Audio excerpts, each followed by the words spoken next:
Boa tarde, queridos ouvintes da Rádio Três Rios. Boa tarde, Boy, por nos oportunizar o programa Uma Razão para Viver, realização da Sociedade Espírita Joana de Ângeles. Boa tarde, pessoal da técnica, e muito obrigada por estarmos aqui hoje, neste sábado abençoado por Deus, divulgando um pouco mais da doutrina espírita para os queridos ouvintes. Hoje o estudo será feito por mim, Marlene Ramos, a convite da instituição. O tema de hoje é a esperança. O que é a esperança? Como está posta ao longo do tempo? Qual a contribuição do Espiritismo para a compreensão deste tema? Então vamos ver o conceito de esperança. Esperança é o sentimento que leva o homem a olhar para o futuro, considerando-o portador de condições melhores que as oferecidas pelo presente. Do ponto de vista teológico, a esperança é uma virtude sobrenatural que leva o homem a desejar Deus como bem supremo. A esperança é um dos sentimentos inatos em nós. Nós já nascemos com a esperança em nós, espírito. Só precisamos desenvolvê-la ao longo da nossa caminhada. No pensamento grego, esperança designava tanto o momento feliz ou infeliz de quem espera. Com Platão, já designa a grande e bela esperança, num além depois da morte. Os filósofos gregos, como Sócrates e Platão, já naquela época, mais ou menos 500 anos antes de Cristo, já acreditavam numa vida futura, no pós-morte, e acreditavam na esperança, que a esperança nos faz feliz ou infeliz, dependendo de cada um. E a grande e bela esperança, diz Platão, muito interessante. No pensamento romano, a palavra spes, que quer dizer esperança, designava somente um momento feliz. A revelação judaico-cristã elevou a esperança à categoria de uma virtude fundamental da vida cristã. Nós precisamos sempre ter esperança. A esperança é uma virtude, como eu já disse, inata em nós. Ela que não nos deixa desanimar, não nos deixa cair, porque confiamos que vamos melhorar muitas coisas no futuro, que nada é problemático, é complicado para sempre. Então, precisamos manter sempre a esperança viva dentro de cada um de nós. Há também as pessoas que não acreditam na vida após a morte. Muitas pessoas, isso se chama niilismo, que acreditam que morreu, acabou tudo. Não existe mais nada. Essas pessoas não acreditam em Deus. Elas decretam a morte de Deus. E acham, morreu, acabou. Não tem mais nada. Mas nós sabemos que existe a vida após a morte. Nós morremos e nós, espírito, continua vivo, num outro espaço, num outro mundo, que é um mundo espiritual. Santo Tomás de Aquino classifica o desespero e a presunção como pecado, e por isso o oposto da esperança. Ele quis dizer que quem não tem esperança tem o desespero e a presunção de achar que está sempre certo, que não precisa compreender o sentido dos sentimentos, principalmente dos sentimentos das virtudes que já nascem conosco.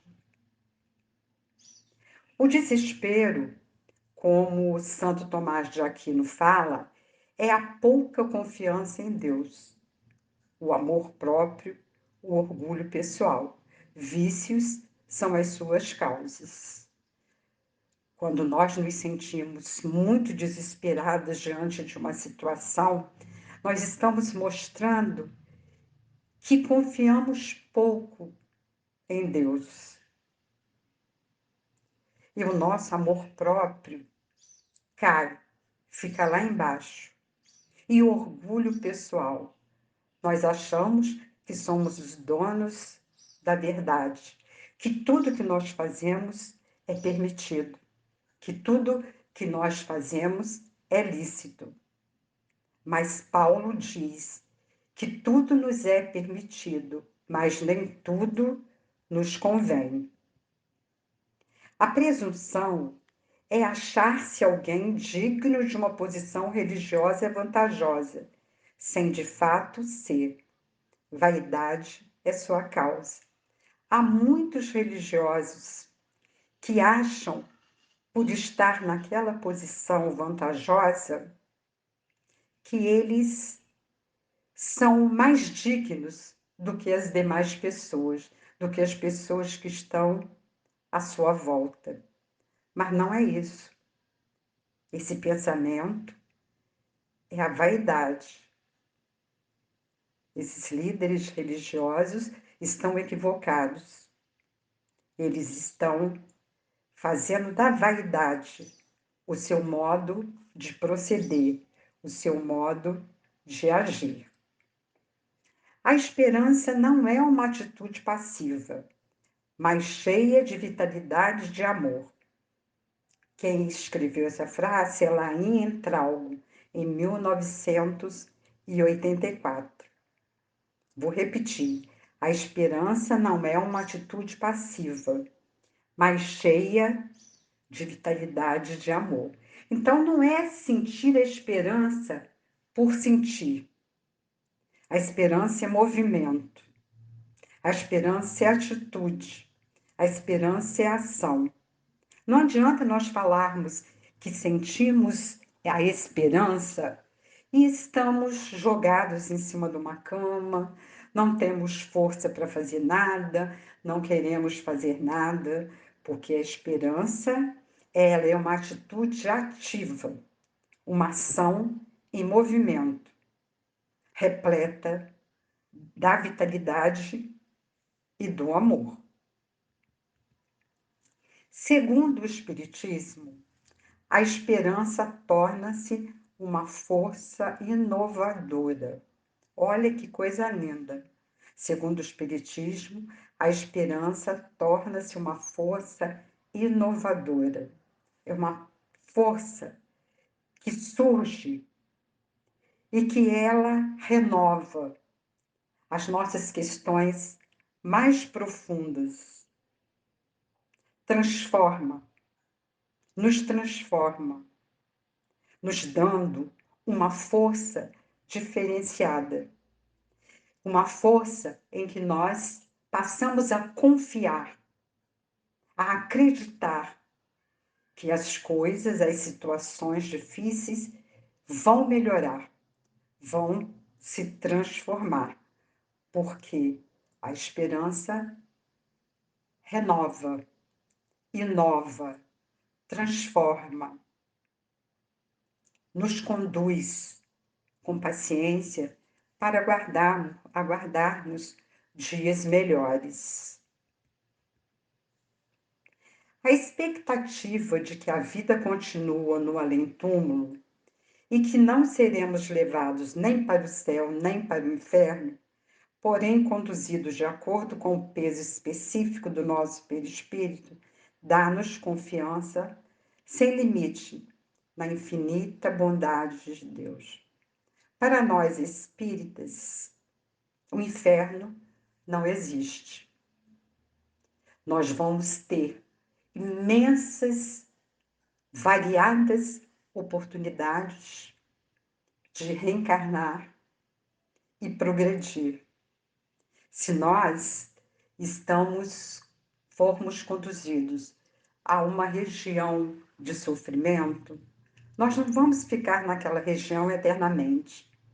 Nós vamos reencarnar e vamos procurar agir diferente, fazer tudo diferente, para sairmos daquela região de sofrimento e irmos para uma região de aprendizado, de alegria, de entendimento, de compreensão. Mas para isso, nós precisamos acreditar, crer na vida após a morte. O nosso futuro pós-morte é que a vida continua. Essa crença induz-nos a estudar com mais afinco, a fim de que possamos servir a Deus com mais conhecimento de causa. Se nós confiamos, acreditamos na vida futura, e se nós estivermos dispostos a estudar um pouco mais, nós poderemos servir a Deus com mais conhecimento de causa. Nós estaremos progredindo, nós estaremos adquirindo conhecimento e, de acordo com os conhecimentos adquiridos, vamos praticar as ações. Não adianta também adquirir conhecimento e não colocar aquele conhecimento em prática. As virtudes são as potências racionais que inclinam o homem para o bem, quer como indivíduo, quer como espécie, quer pessoalmente, quer coletivamente. Nós precisamos desenvolver as virtudes. Mas o que são virtudes? Né? São qualidades que nós precisamos desenvolver para vivenciarmos o bem, quer individualizado e quer na coletividade. Nós precisamos nos desenvolver individualmente para depois procurar ajudar a coletividade a progredir, a se desenvolver, a conquistar as mesmas virtudes que nós já tivermos conquistados. As virtudes dividem-se em dois grupos. Um grupo chamado virtudes cardeais e outro grupo chamado virtudes teologais. As virtudes cardeais são 4, e essas 4 dão origem a outras virtudes, que são a prudência, a justiça, a temperança e a fortaleza. Vamos ver um pouquinho o que é cada uma. O que é a prudência? A prudência é cautela, precaução, discernimento. A prudência procura evitar as inconveniências e os perigos. Por exemplo, nós vamos atravessar uma rua. Antes de atravessá-la, nós precisamos olhar para os dois lados. Se vem um carro, se vem uma moto, se vem a bicicleta. Então, nós estamos sendo prudentes para não acarretar em nós perigos. Justiça. Justiça é o que é de direito, maneira de observar, de perceber, avaliar o que é de direito.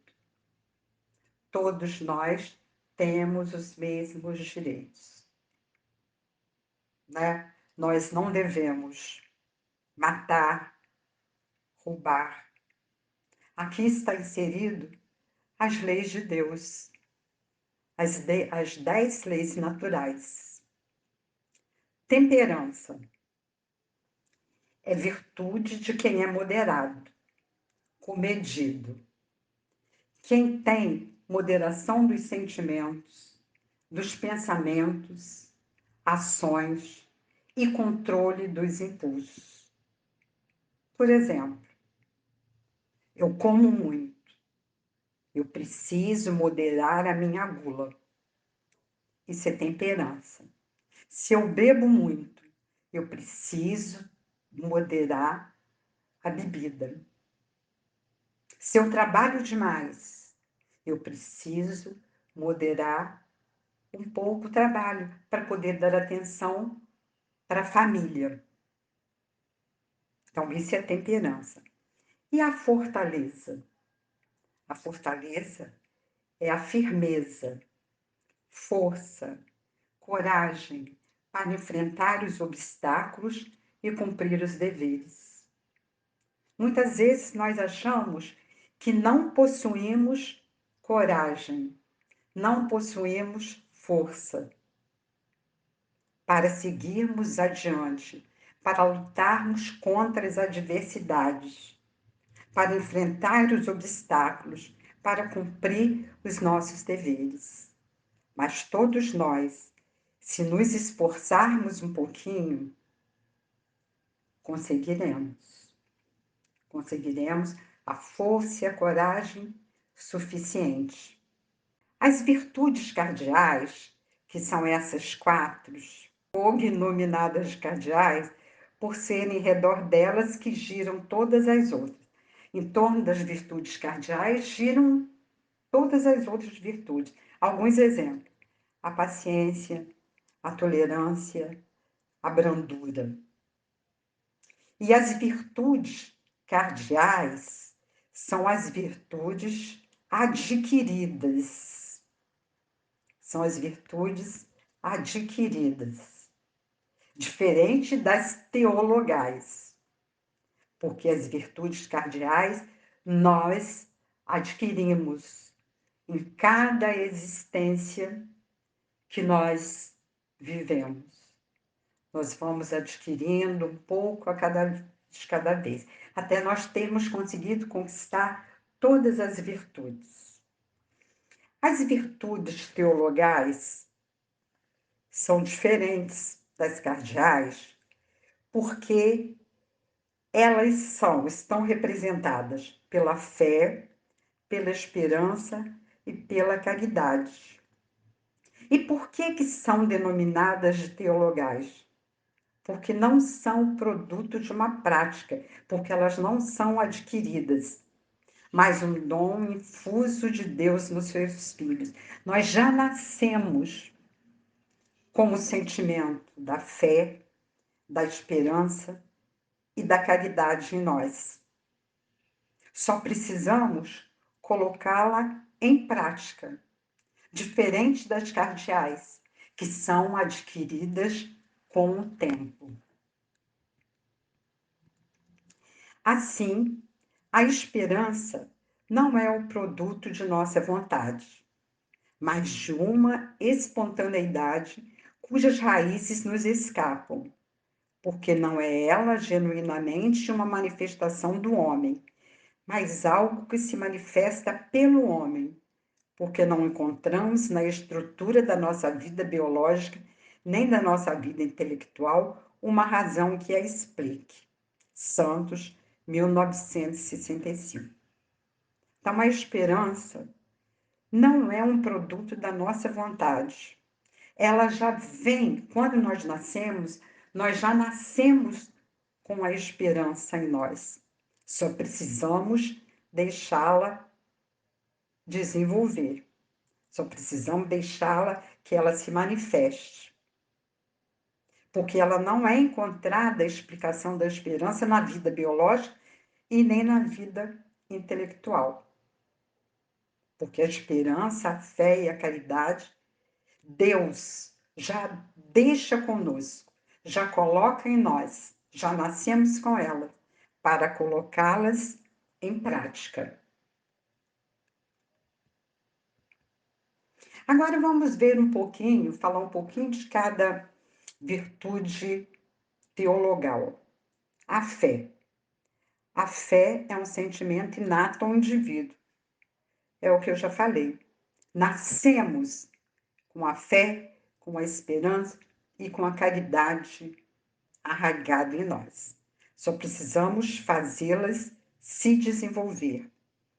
A direção dada a esse sentimento, a direção que nós vamos dar à fé, pode ser uma fé cega ou uma fé raciocinada.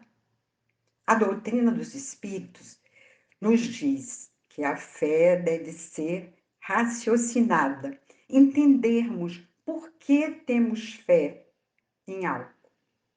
Já a fé cega, ela não examina nada, aceita sem controle o falso como verdadeiro e se choca a cada passo contra a evidência e a razão. Levada ao excesso, produz o fanatismo.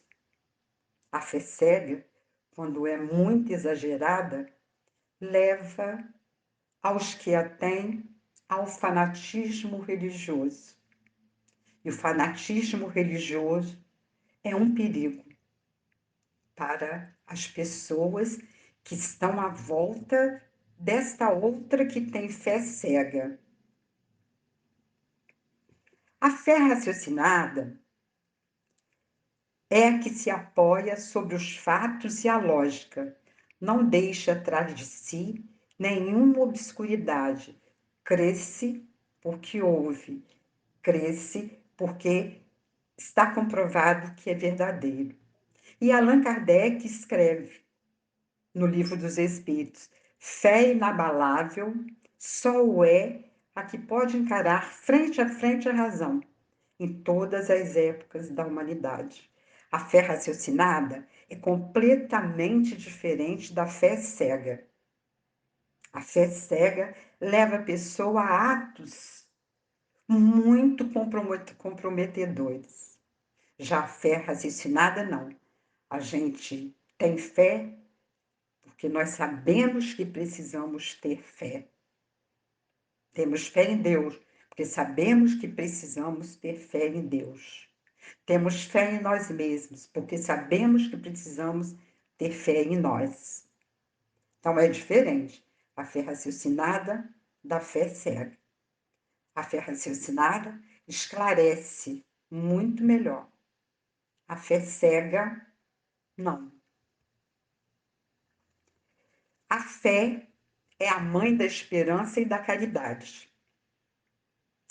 E é filha do sentimento e da razão. Olha que interessante. Está falando aqui da fé raciocinada. A fé, mãe da esperança e da caridade, é filha do sentimento e da razão. Quer dizer, a fé, ao ser movida por nós, pelo nosso livre-arbítrio, tem o suporte do sentimento e da razão, que lhe dão garantia de obter o esperado, desde que haja caritativamente. Porque nós temos o livre-arbítrio, raciocinamos, e a fé deve ser raciocinada. E ela tem, como diz aqui, o suporte do sentimento e da razão, para que ela seja, o objetivo da fé seja um objetivo verdadeiro. Nesse sentido, o Espírito Emmanuel diz-nos: a fé é guardar no coração a certeza iluminada de Deus, com todos os valores da razão tocados pelo perfume do sentimento. Olha que conceito maravilhoso. Vou repetir: a fé é guardar no coração a certeza iluminada de Deus, com todos os valores da razão tocados pelo perfume do sentimento.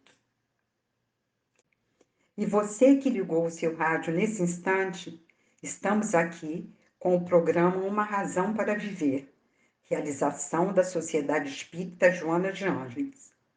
Para você, ouvinte, que não sabe onde fica a nossa instituição ou queira conhecer, vá nos fazer uma visita. A Sociedade Espírita Joana de Ângeles fica situada na Travessa Paulino Alves Tavares, número 6, no bairro da Vila Isabel, ao lado do residencial Vila Nova 1. Nossas reuniões públicas são às segundas, quartas e quintas, com acolhimento às 19h30. Ficaremos felizes com sua visita. Nossa instituição possui evangelização aos domingos às 9h30. Fazemos diversos trabalhos assistenciais, como entregas de enxoval de bebê às gestantes, cestas básicas às famílias cadastradas e evangelizadas, bolsas de Natal, e você poderá adotar uma criança, passeios, poderá ajudar com itens dos almoços que servimos aos domingos, quase 100 refeições. Poderá doar roupas para o nosso bazar. Enfim, há muitos meios para colaborar caso desejem. Só entrar em contato conosco pelo telefone 24 988 43 78 22. Queridos ouvintes, vamos continuar com o nosso estudo falando sobre a esperança. E estamos falando neste momento sobre a fé, porque a fé é a mãe da esperança e da caridade. A fé deve velar pelas filhas que tem. Por isso, convém construir a base do edifício em fundações sólidas. Todo edifício precisa ter uma fundação segura, firme, sólida. Vamos representar a fundação, a base do edifício pela fé. Vamos representar as paredes, as divisórias, pela esperança. E o topo do prédio, que é o telhado, vamos representá-lo pela caridade. A fé, ela vela pelas suas filhas, como eu já disse. A nossa fé tem de ser mais forte do que os sofismas e as zombarias dos incrédulos, porque a fé que não afronta o ridículo dos homens não é a verdadeira fé. Muitas vezes, as pessoas que têm fé, fé em Deus, fé nos espíritos protetores, são alvos de zombarias daqueles que não acreditam em nada. Mas nós não devemos perder a nossa fé, devemos praticar a nossa fé, apesar disso tudo que a gente ouve e vê por aí. Além disso, para que a fé seja proveitosa, deve ser ativa, ou seja, não deve se entorpecer. Kardec, 1984, capítulo 19. Para que a fé seja proveitosa, do mesmo modo que a esperança, para ser proveitosa, ela precisa estar em movimento. Ela não pode ser passiva. Ela tem que ser ativa. Porque senão ela perde valor. Aí é uma falsa esperança, é uma falsa fé. A fé, a esperança, a caridade precisa ser movimentada para que nós possamos levar esses sentimentos até as outras pessoas que estão à nossa volta e despertar nas outras pessoas esses sentimentos que elas já têm inato em si. Agora vamos falar um pouquinho sobre o apóstolo Paulo e a esperança, que nos Atos dos Apóstolos, ele disse algumas vezes ele escreveu sobre a esperança. Então, ele escreveu em Romanos, capítulo 15, versículo 4.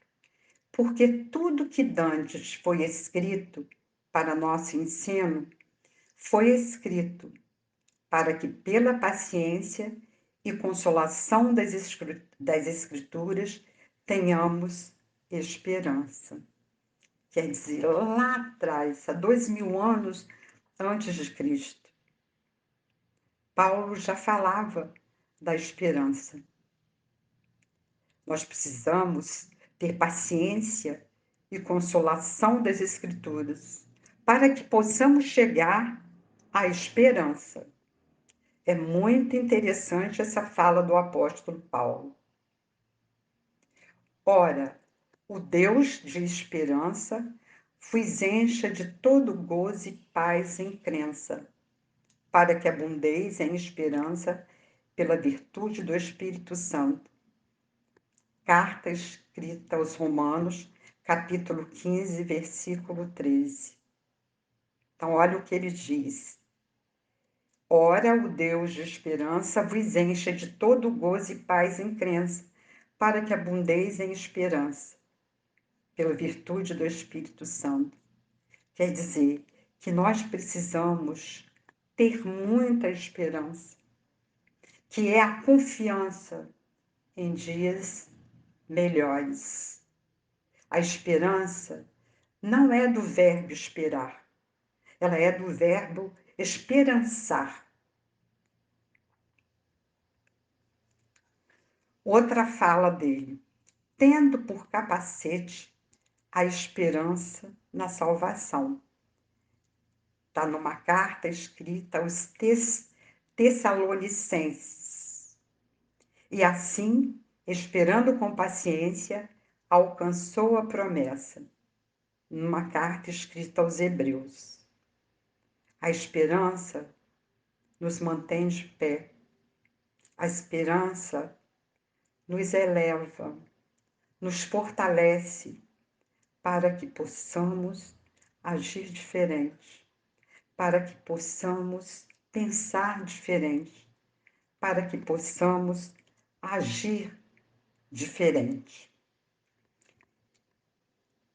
Na primeira carta aos Coríntios, Paulo discorre sobre a suprema excelência da caridade. Agora ele já está falando da caridade. Depois de tecer comentários sobre a parte e o todo, ele diz: agora, pois, permanecem a fé, a esperança e a caridade. Estas três, mas a maior destas é a caridade. Foi na primeira carta escrita aos Coríntios. Por quê? Temos a fé, podemos levá-la ao outro. Temos a esperança, podemos levá-la ao outro. E a caridade? Precisamos levá-la sempre ao outro. E a maior destes sentimentos, ele diz que é a caridade.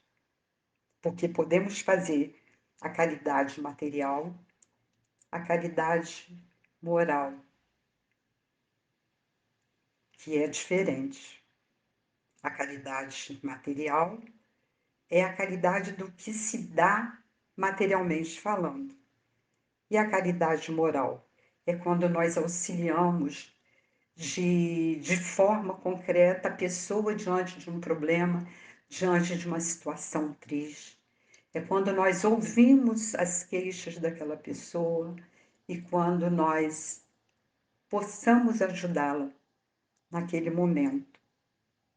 Ou melhor, se nós queremos ajudá-la, porque poder, sempre podemos.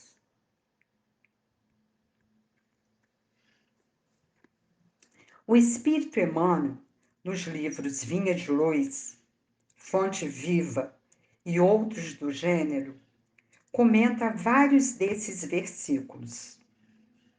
Dos seus comentários, anotamos: nem todos têm o voo da fé,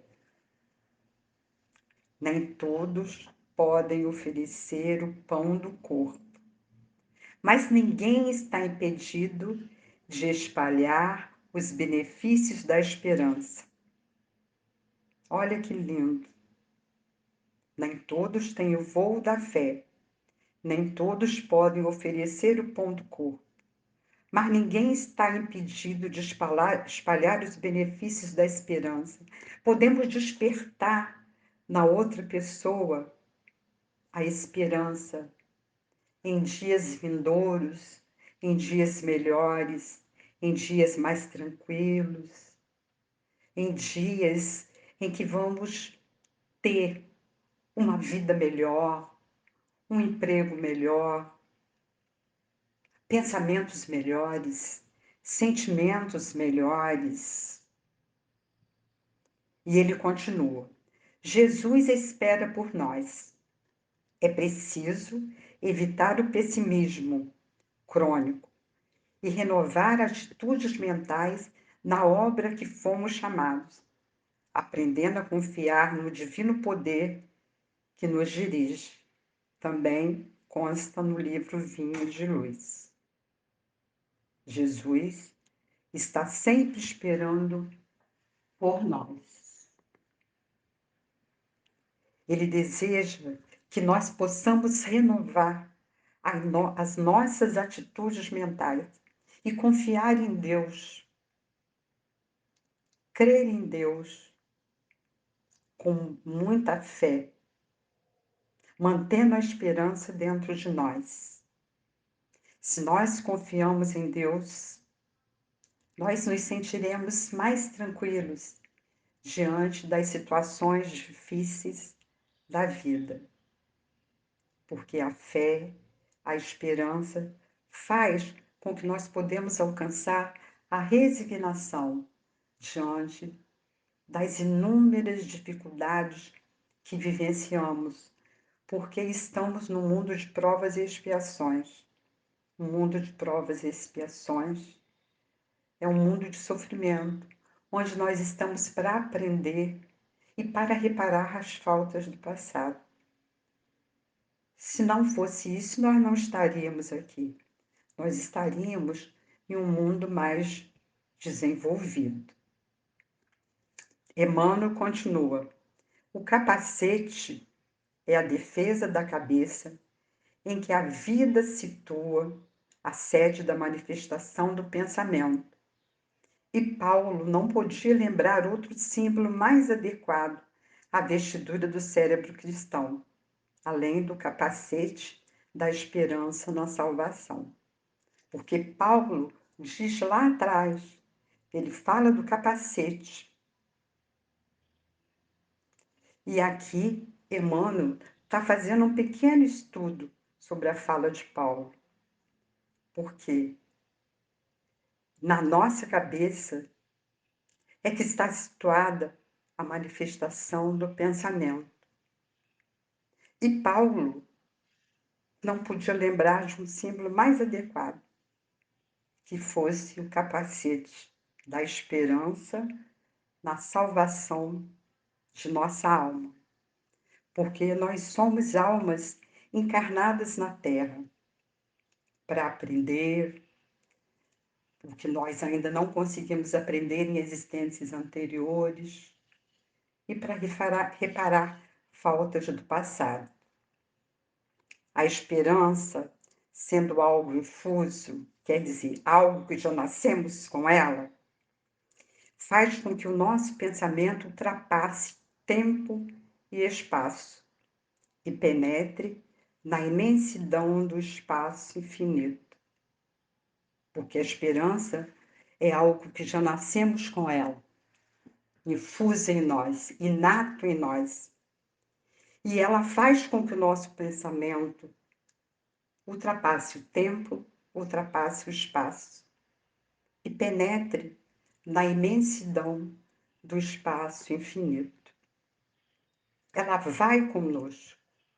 Ao desencarnarmos, levamos todos os sentimentos conosco. Se temos esperança, fé e somos caridosos, levamos esses sentimentos conosco. De posse desta virtude, esquecemos-nos momentaneamente das dores, dos sacrifícios, das doenças, das dificuldades e lembramos-nos somente da felicidade regida pela paz e tranquilidade de nossas tensões. Quer dizer, que de posse da esperança, nós vamos, mesmo que em poucos momentos, nós vamos nos esquecer das dores que sentimos, dos sacrifícios que precisamos fazer, das doenças a que somos submetidos, das dificuldades que surgem em nossa caminhada. E a felicidade é regida pela paz e tranquilidade de nossas tensões. Então, nós temos momentos felizes. Se nós nos esquecemos dos sofrimentos em determinados momentos, nós alcançamos pequenos momentos de felicidade para nossa mente, para nosso corpo. Isso não é utopia, é a dimensão do eu, que se transcende a si mesmo rumo à espiritualidade. Então, isso não é utopia, é a dimensão do eu, que se transcende a si mesmo rumo à espiritualidade superior. Todos os sentimentos que cultivamos, esperança, fé, caridade, o amor incondicional que nós estamos buscando aprender, nos leva à espiritualidade superior. Se nós utilizamos os bons sentimentos, os bons pensamentos em prol de nós mesmos e em prol de quem está à nossa volta, nós estamos nos energizando o outro e estamos procurando vivenciar o bem. A nossa maneira, do nosso jeito. Mas isso já nos eleva à espiritualidade superior, porque nós vamos devagar, progredindo, caminhando, até que depois de muitas reencarnações, nós vamos alcançar a espiritualidade superior. E quando nós alcançarmos o máximo, nós estaremos na categoria de espíritos perfeitos, que é o máximo que nós podemos alcançar.